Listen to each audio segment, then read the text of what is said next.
나뭇잎들이 저마다 가장 짙은 초록색을 뽐내는 계절 6월입니다. 마냥 싱그럽기만 한 초록빛을 보고 있으면 문득 우리 삶도 지금 가장 아름답게 익어가는 중이 아닐까 하는 생각이 드는데요. 한 해의 절반을 넘어서는 이 시점, 벌써 1년의 반이 지나가네 하고 아쉬워하기보다 아직 우리에겐 하반기가 남았다라는 긍정적 마음으로 시작해보는 건 어떨까요? 6월의 나무들은 서두르지 않습니다. 누가 알아주지 않아도 하루하루 초록을 더하며 자신만의 계절을 완성해 갑니다. 우리의 삶도 그렇지 않을까요? 눈에 띄는 변화는 아니어도 오늘의 한 걸음과 작은 성실함이 언젠가 아름다운 그늘이 되어 누군가를 쉬게 할 수 있으니까요.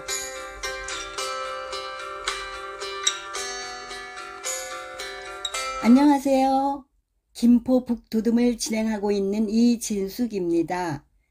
여러분은 지금 김포시 늘봄 라디오와 함께 하고 계신데요. 본 방송은 신앙송과 함께 책과 관련된 이야기를 하는 시간입니다. 먼저 시 한 편 감상하겠습니다.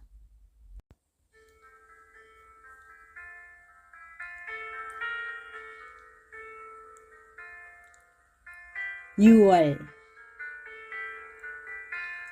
황금찬 6월은 녹색 분말을 뿌리며 하늘 날개를 타고 왔으니 맑은 아침 뜰 앞에 날아와 앉은 산새 한 마리 실록에 젖었다.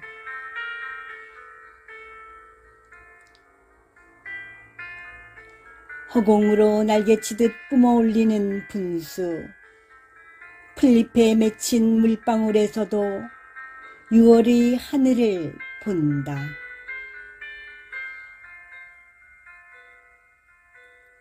실록은 꽃보다 아름다워라. 마음의 하늘을 담고 푸름의 파도를 걷는다.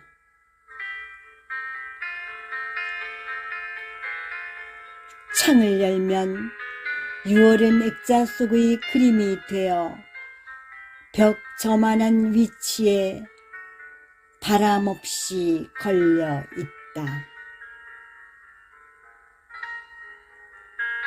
지금은 이 하늘에 6월에 가져온 풍경화를 나는 이만한 거리에서 바라보고 있다.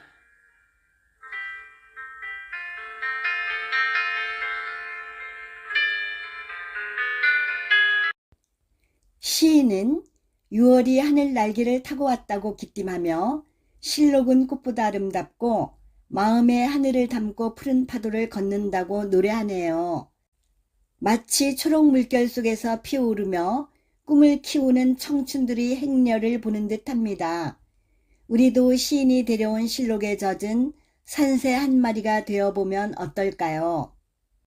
오늘은 예일대 17년 연속 최고 명강의 셸리 케이건의 죽음이란 무엇인가를 읽고 이야기 나눠보겠습니다.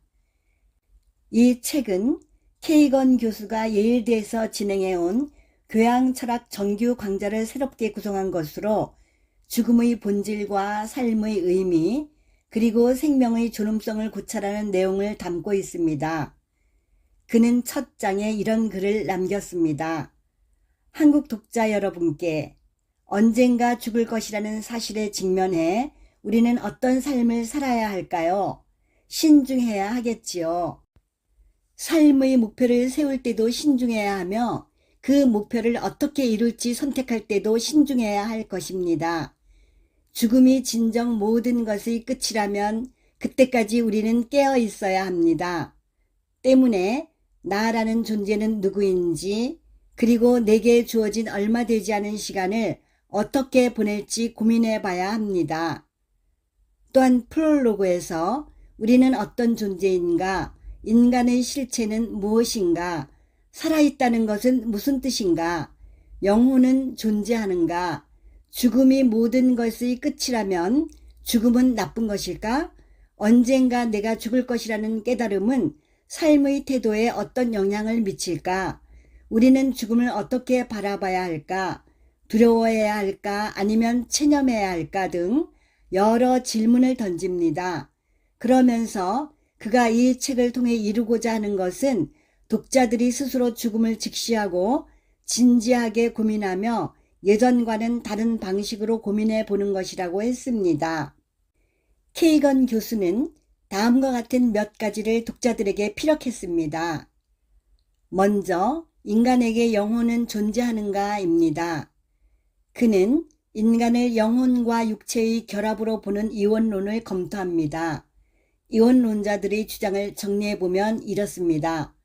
인간은 자유의지를 갖고 있으며 결정론의 지배를 받는 존재는 자유의지를 가질 수 없으며 순수하게 물리적인 존재는 결정론의 지배를 받기 때문에 인간은 순수하게 물리적인 존재가 아니라는 것입니다.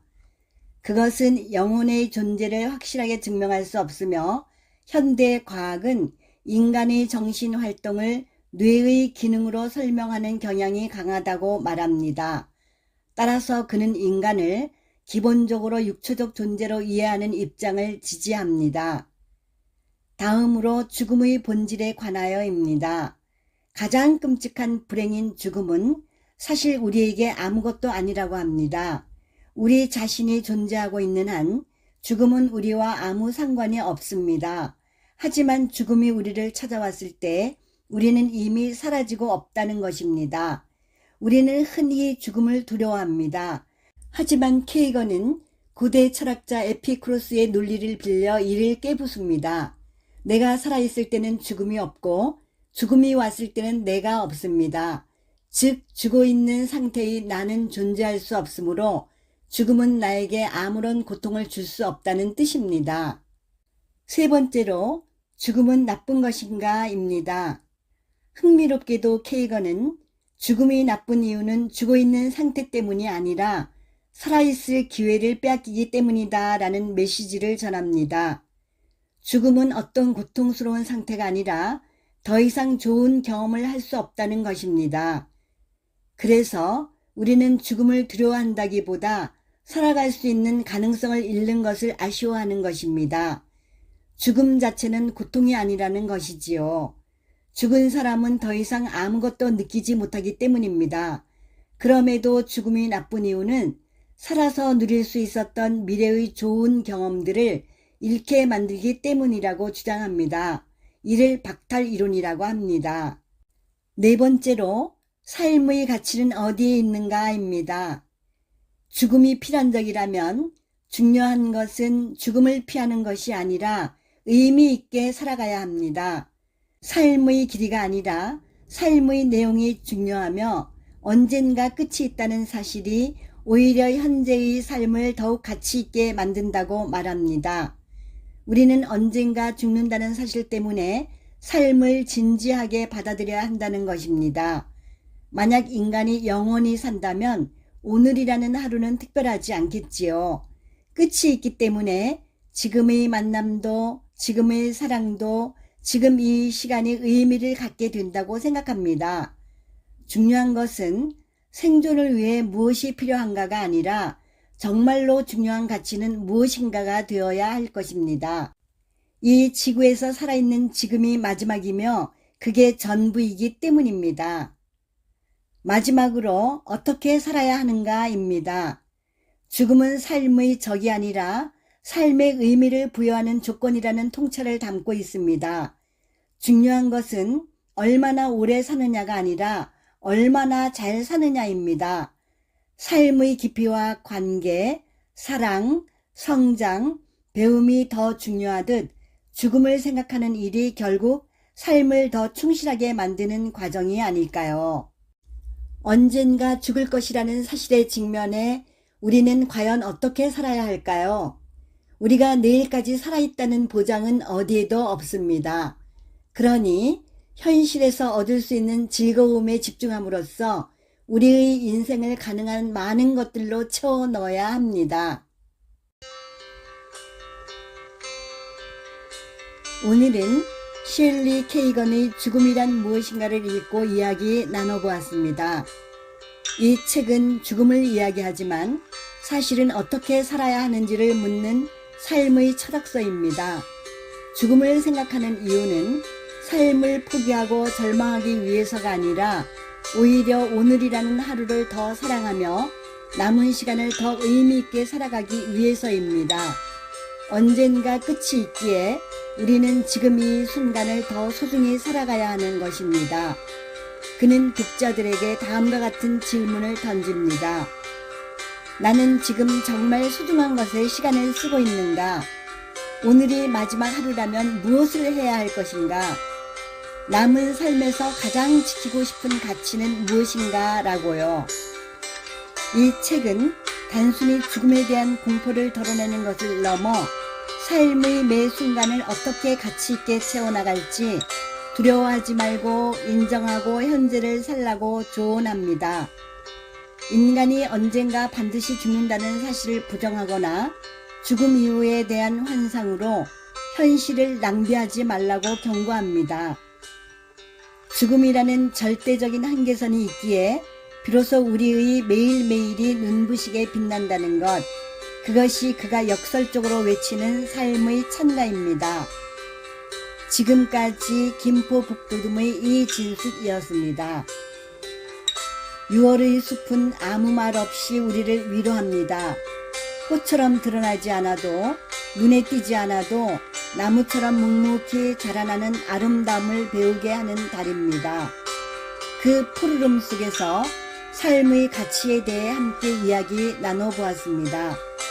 날마다 여러분의 하루가 초록의 위로로 가득하기를 바라며 저는 다음 시간에 다시 찾아뵙겠습니다. 오늘도 애청해 주셔서 고맙습니다.